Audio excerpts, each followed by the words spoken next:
㗎啦，亦都咧剛剛創辦咗我嘅培訓嘅公司啦，咁加入咗Partner Store 嘅，咁係都做培訓同埋係活動嘅策劃啦。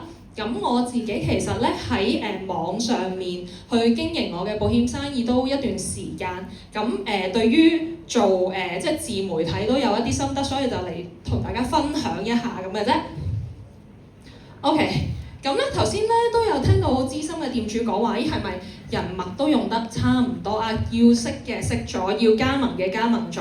咁但是點樣再揾到新嘅人脈咧 ？OK， 咁咧其實微信或者我哋講內地市場啦，係一個非常之龐大嘅寶藏。咁但是呢一個寶藏，大家點樣去開發咧？係咪個個去到人哋就即刻會同你買嘢咧？咁Before that， 其實係要經營好自己嘅一個名片啦，經營好自己一個形象啦，人哋先會覺得呢個人我可能可以同佢去合作。咁同埋就係啦，點樣可以將你呢個喺美安嘅專業轉化為訂單咧？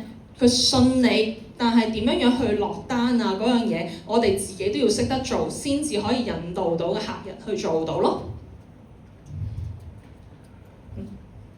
好，咁咧其實我哋嘅終極目標唔係做一個 sales， 而係作為客人信賴你嘅一個顧問。我哋成日講話健康嘅顧問做嘅係乜嘢？了解客人嘅需要，然後去俾相應嘅建議佢，甚至話你俾嘅建議唔一定係產品，而係一啲關於全身生活嘅健康嘅生活模式啊，點樣食嘢，點樣瞓覺啊，都係一啲令佢信任你嘅重要嘅資訊咯。咁以前嚟講，其實好多微商啦，都不斷喺個朋友圈嗰度發廣告啊，發到令人好反感，邊個做微商就封鎖邊個㗎啦。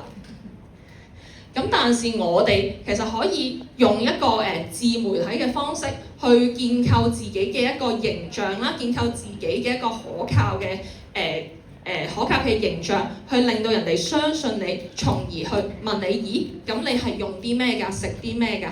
可唔可以介紹俾我啊？咁樣咯。咁所以建立咗信任，後邊嘅嘢先至會發生。我哋唔係賣嘢俾人哋，而係結合專業同埋溫度去為客人做一個顧問嘅角色咯。好，咁在座嘅大家有冇人係想開發內地市場？舉個手先。OK 嗱，唔好放低手住啊！如果已經有內地客人嘅，繼續舉手。有用開微信嘅朋友圈嘅舉手。視頻號咧，係OK，其實我哋都有一啲 expert 喺度嘅喎。咁究竟我哋呢個微信點樣用，或者究竟微信係乜嘢？其實佢係喺內地結合咗付款啦、社交媒體啦，以及所有嘅 app 啦嘅嘢係集於一身。喺內地冇微信咧，基本上係寸步難行。咁大家嘅微信準備好收款未咧？要有銀行戶口㗎噃。再唔係有銀行戶口嘅話，要張銀行卡㗎噃。OK，very good。咁你個頭像有冇你個專業靚樣先？有。嗱，我知道有啲人都仲係用嗰啲咩風景相啊，嗰啲咩花啊咁樣樣。咁人哋唔認得你咧，好難去建立信任嘅。咁仲有就係你個名啊，你個名可以寫翻一個昵稱，唔一定淨係你個全名。寫中文會好啲，因為內地人未必識你個英文名點樣發音啊，各樣。咁你個形象係乜嘢咧？你嗰個嘅標籤係乜嘢咧？例如你主打護膚嘅，咁你咪將護膚寫喺上面咯。如果你主打係健康與營養嘅，咁咪健康嘅達人啊，或者係健康嘅專家，令人哋睇住你個名就認得你係代表一個乜嘢嘅身份咯。咁同埋喺微信嘅朋友圈都可以寫個性簽名，撳咗入去喺你個名下邊咧，係會有一句大概20幾個字嘅空間可以俾你去寫你嘅標籤，等人哋有興趣入到你朋友圈嘅時候，就可以了解你係一個點樣嘅身份啦。咁同埋記得要做實名認證唔做實名認證係收唔到錢㗎。係啦，咁然後咧，你嘅主頁、你嘅朋友圈係發啲乜嘢嘅咧？通常係轉發一啲其他嘅文章，或者係淨係發一啲飲飲食食嘅嘢，定係還是有鋪排，有去即係刻意地將一啲你想展現俾客人睇嘅嘢展示出嚟。咁同埋你係可以揀將你嘅朋友圈幾多日之內嘅資訊去展示啦。咁最好當然係一路所有嘅嘢都睇到，建立個信任啊。如果你朋友淨係對你展示最近3日嘅資料，咁你睇落都好似覺得佢呢個人咁神秘嘅。同埋你最近嘅10條朋友圈係咪充滿價值？係令人覺得喂，我睇你啲嘢係有啲嘢帶走個噃。而如果唔係咁適宜嘅，可以刪除或者隱藏，起碼人哋去到你間屋靚靚仔仔、企企理理嘅，進而想認識你個人，坐低飲杯茶咁樣咯。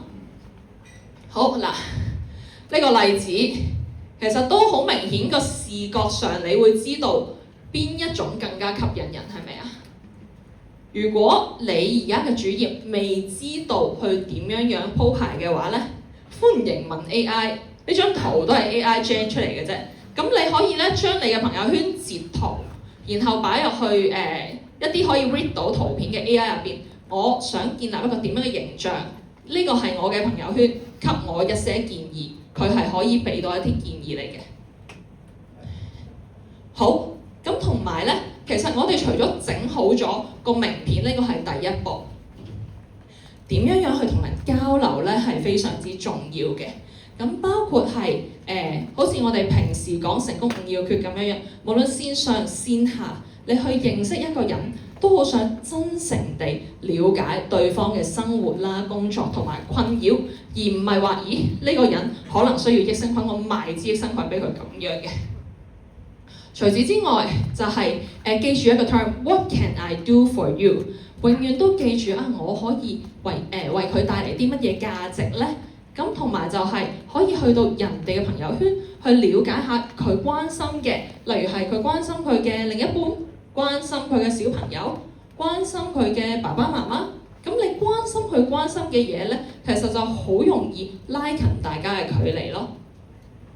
同埋都真係要去培養大家個關係，需要耐心去慢慢開發，因為你好話唔好聽，一個千里迢迢嚟到內地嘅人，你同佢根本冇一個關係基礎建立嘅時候，如果未見即係如果你好快地就好想同佢講呢個生意，講呢啲產品，咁調翻轉頭，你對於一個有朋自遠方來非奸即盜嘅角度去換位思考，就會知道先建立咗關係，先有機會係講咩都冇關係嘅。咁同埋啦，先利他後利己啦，因為利他嘅人去到邊度都受歡迎，但係利己嘅人咧，轉個頭就係一堆封鎖㗎啦。好，咁咧同埋溝通嘅禁忌，一家朋友就我做咩生意㗎，有啲咩產品想介紹俾你，呢啲好唔好啊？你自己都知㗎啦。咁而咩叫有效溝通咧？如果你對住所有人都係早安、午安、晚安，今日天氣好好，你食咗飯未啊？你覺得呢個人對於你嚟講有冇繼續溝通落去嘅興趣啊？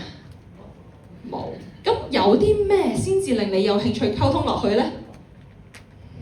嗱，咁呢啲咧，我哋就係除咗整好自己嘅朋友圈之外，去睇下人哋朋友圈發啲乜嘢啊嘛，俾個讚啦，留下言啦，留言仲要唔係淨係話俾個拇指公嗰啲叫留言喎，你真係去回應翻佢發咗啲乜嘢。大家有冇聽過 Lauren 嘅分享話，我哋每日要揾10個朋友嘅social media 去俾一啲真誠嘅讚美佢啊？有冇做緊啊？其實喺 Facebook 也好，IG 也好，微信朋友圈都係咁樣做嘅啫。慢慢播種，慢慢耕耘，咁關係就自然去建立、去發生咯。咁同埋就係放低嗰種你想賣嘢俾佢 ，friend 咗先嗱，不斷重複都係嗰句 friend 咗先。好，操作層面上啦，PPT 咧我會發俾大家，因為有時啲字可能比較細嚇。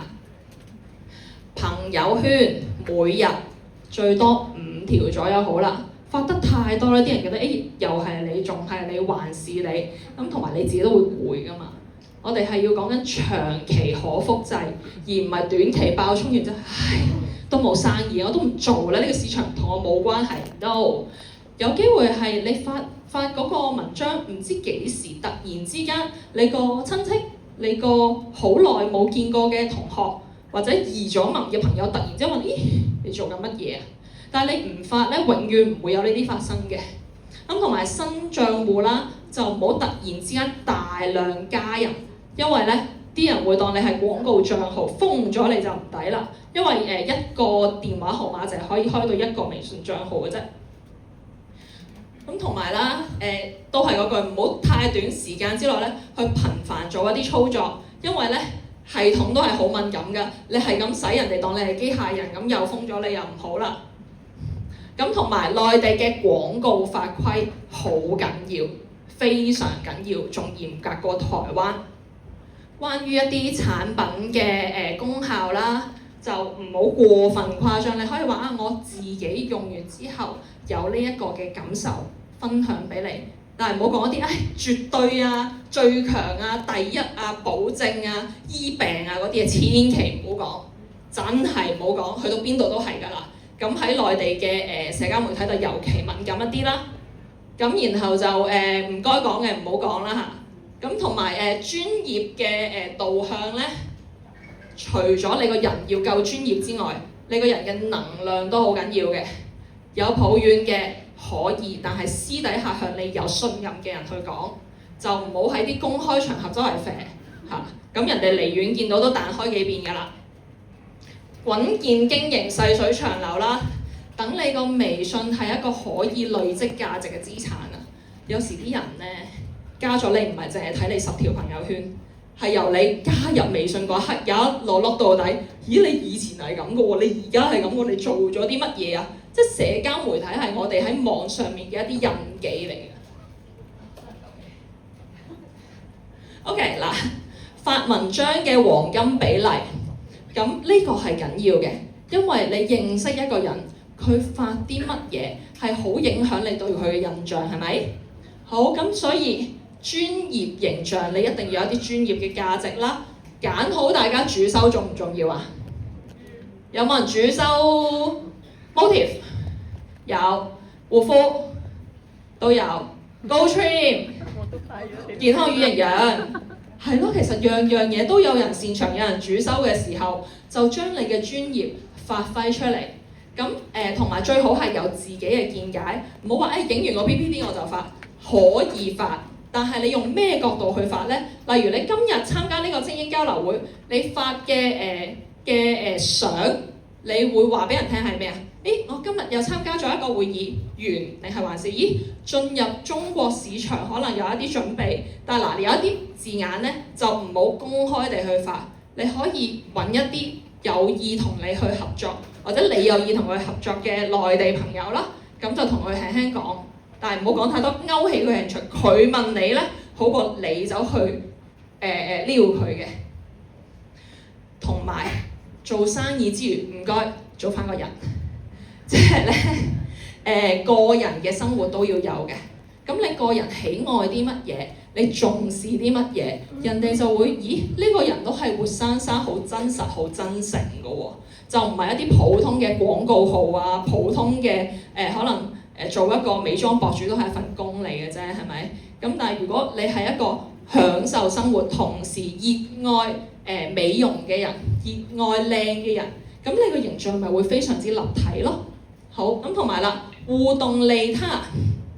客人嘅反饋好值錢，有冇有意識地儲低一啲客人讚你嘅嘢啊，問你解決到佢問題嘅一啲截圖啦，一啲資訊啦，或者係一啲分享，呢幾隻產品啊，我用完之後嘅體驗係如何 ，before and after 係如何，真係要有意識地儲，同埋有圖有真相。人咧通常都係先看見才相信，好少先相信後看見嘅，除咗在座嘅大家之外。咁所以咧，有圖有真相呢個非常重要啦。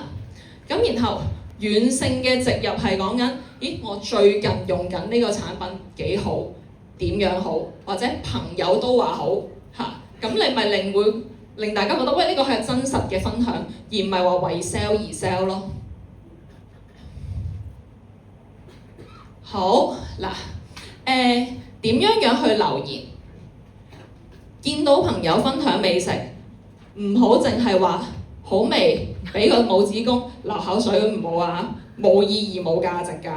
但是你可以去了解多啲例如呢個喺邊度食㗎，下次帶埋我好唔好啊？呢一個即係而家畫面上呢個咧，我自己覺得未係好理想嘅，因為 AI gen 嘅。咁佢話海鮮偏寒啊，如果脾胃比較弱咧，就記得搭啲薑茶中和下喎。有啲人受，有啲人唔受嘅。喂，我食個飯，你又喺度指指點點説教我嚇。咁咧如果抱怨失眠又係啦，你先問下，咦你而家嘅狀況係點㗎？你用咗啲咩方法？有冇咩效果？如果都冇嘅，咁我可以分享一啲我嘅經驗或者我朋友嘅經驗俾你，一步一步咁樣去。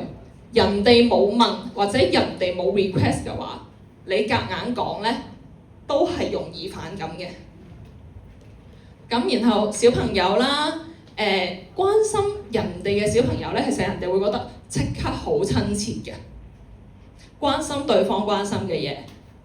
頭先嗰個啦，冇意義嘅評論就唔好啦。咁同埋自然地展現你嘅專業，你唔係為咗賣產品而去講呢句説話，而係你學識咗嘅嘢，你好想幫到人，嗰氣場係自然流露，絕對係唔一樣嘅。真誠同埋你嘅品牌建設，我哋唔係要建立 shop.com 呢個品牌，我哋係建立我哋自己呢個品牌。shop.com 係 support 我哋變成更好嘅自己，因為最好嘅 product 係邊個？係我哋。我哋透過 shop.com 成為咗更加好嘅自己，呢一個先係最好嘅見證咯。咁然後啦，內容創作嘅方向，咁例如知識方面嘅科普，咁頭先講到啦，視頻號咧係可以俾一啲冇加你好友嘅人都睇到嘅，朋友圈咧就通常係加咗好友先至睇到。咁如果朋友嘅朋友喺佢嘅朋友圈度見到你留言，嗱聽住咯喎，你喺朋友嘅朋友圈度留言，有機會佢啲朋友都見到噶嘛，係咪啊？咁如果佢透過呢啲途徑撳落去你個帳號嗰度咧，第一時間佢會睇到係你視頻號，視頻號係公開嘅，你當 IG Reels 咁樣啦。咁你嗰啲 IG Reels 咧就好重要啦，究竟上面發啲乜嘢內容？係一啲冇意義嘅飲飲食食啊，唔係飲飲食食都有意義嘅，係一啲冇乜同其他人冇乜分別嘅飲飲食食，定係還是你刻意地去營造你呢個形象係專業嘅，係對人有價值嘅？咁話唔定佢唔小心就會 subscribe 咗你，唔小心就會問下你啲問題，唔小心就會同你加咗朋友，唔小心又同你買咗產品。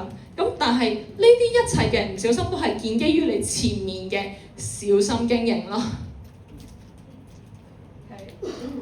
同埋就係你個視頻入邊咧都可以留一啲勾。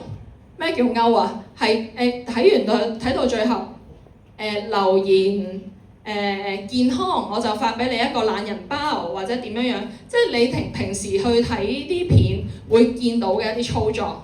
咁具體點樣去創造咧？我今日就唔講太多啦。但係嗰件事情就係要刻意地去鋪排。咁除咗知識科普之外，有啲產品嘅測評，好似頭先阿 Wilson 佢哋做嗰啲實驗咁，正唔正啊？係啊，咁咧又係啦，見到就相信咯。咁你見到嗰個效果有幾哇？我今日喺一個交流會上面見到原來唔同嘅鈣係對於吸收啊嗰樣嘢有唔一樣嘅喎。咁呢樣嘢發出去嘅時候，你自己都 wow， 人哋可能見到都會 wow 嘅時候，咁即係點㗎？嗰一句就係你連接嘅開端啦。咁除此之外咧，其實香港係一個好正嘅 tag 嚟嘅。對於內地人嚟講，尤其是唔係個個都容易攞到通行證落嚟，香港咧都仲係一個好 fantastic 嘅叫做咩咧？幻想標籤係啦。咁所以關於港式生活，你都可以考慮去即係作為呢一個嘅標籤啦。咁你可以分享啲咩啊？伙伴商店咯。點樣去日常消費又賺到唔該賺嘅錢咯？當然內地未有咁快可以享受到我哋伙伴商店啦，但係呢個亦都係你立人設嘅一部分。你點知會唔會識到啲都係用微信嘅香港人呢？好，同埋啦，除咗頭先講視頻號朋友圈之外，加咗好友之後有啲乜嘢可以做呢？加咗好友之後，其實你係可以做一啲社群，即係好似我哋 WhatsApp group 咁樣啦。咁入邊啲人基本上都互相唔識㗎啦。但係佢哋因咩入嚟呢？就係你分享嘅主題夠吸引。咁係咩主題啊？例如話佢呢個例子，佢先係建立一個護膚博主嘅形象，咁就發喺個視頻號或者朋友圈嗰度啦。咁然後咧，佢嗰個留言或者最尾嗰個嘢就係加我微信，免費領取我整理嘅敏感肌護膚紅黑榜係咩意思啊？即係紅榜就係可以用嘅嘢，黑榜就係千祈唔好用嘅嘢。咁呢啲內地嘅 terms 大家習慣下啦。咁如果唔用內地 terms 嘅話，用翻香港嘅 term 都冇乜大問題嘅。咁然後呢一樣嘢係咪對人有價值啊？咁你見到會唔會想加呢個人微信啊？係啦，如果你都有啲興趣去加呢個人微信嘅話，證明呢一個勾咧就落得成功咯。咁再然後你例如健康喎，有冇得7日健康飲食打卡咧？內地人咧對於打卡咧嘅興趣真係好大㗎。小紅書一講啲乜嘢打卡，佢就蜂擁而去。咁所以你個主題夠吸引，然後成班人一齊打卡嘅話咧，個關係就自然升華起嚟。咁然後就拉你入群一齊變好咯。咁如果入邊仲有一啲見證咧，有一啲正嘅產品分享，有一啲正嘅食譜分享，佢就中意你中意到死㗎啦。咁同埋個群組嘅命名啦，咁要夠清晰。例如話呢個係 Sarah 嘅科學護膚交流群。或者係你個群規要寫清楚嘅，唔好互加，唔好發廣告啊。所以咧，如果個群入邊係咁發廣告嘅話咧，係又會整走晒啲人嘅啫。你自己都唔中意睇，咁人哋就更加唔中意睇啦。咁同埋就係個目標要非常精準。咩叫非常精準啊？唔好喐啲嘢發下寵物，喐啲嘢發下老公，喐啲嘢發下工作，即係你要揀主題。護膚係一個好嘅主題。咁如果再細化啲，40+敏感肌、痘痘肌，因為人係真係超多，你個主題分得越精準嘅話咧，其實你吸引到嚟嘅就越精準。你唔使驚話分得太細會冇人，反而你分得太闊，啲人會冇興趣嚇。咁同埋啦，你要有個節奏啦，個群組啊，要有生命力。唔好日日都即係中意發下，唔中意發下。你要有一個節奏，你去創造個群組嘅節奏。早晨會有一啲簡單嘅分享，例如話一句護膚金句。中午咧就有啲 Q&A 嘅，夜晚又有啲日常嘅話題啊，等人有習慣啊。咁同埋打卡，你都可以有打卡嘅一啲standard，例如話我今日做咗5分鐘運動，呢一啲要影相嘅，要有50字分享嘅。咁呢一啲去創造呢個群規咯，創造呢個文化咯。咁同埋就係你可以有唔同嘅主題啦。脫髮點樣做啊？產品點樣測評啊？咁而令到啲人，呢個主題我都可以邀請朋友喎。咁同埋咧，精力方面，初期做好一個先嚇。咁如果你已經經營好一個啦，咁你可以將呢樣嘢複製俾你嘅伙伴。你一個做護膚嘅，一個做頭髮嘅都可以，咁呢一個模式就可以再分裂出去咯。咁同埋就係可能有啲群內嘅專屬優惠啊，或者係點樣見證分享啊。你邀請啲客人真實用家咧，俾一啲見證分享你，嗰啲就緊要啦。你可以單對單發俾你嘅客人啦，亦都可以發喺個群組度，引發翻大家嘅好奇咯。最緊要就唔好變成廣告啊嚇！好，咁同埋啦，要有可視化嘅資訊，例如話你有一個自己檢測嘅表，咁其實我哋 GMPSS 都有教噶嘛，點樣同個客人1對1諮詢，你將呢樣嘢變成咗一個表格，等佢可以自己去剔啊咁樣，咁然後剔完之後點算咧？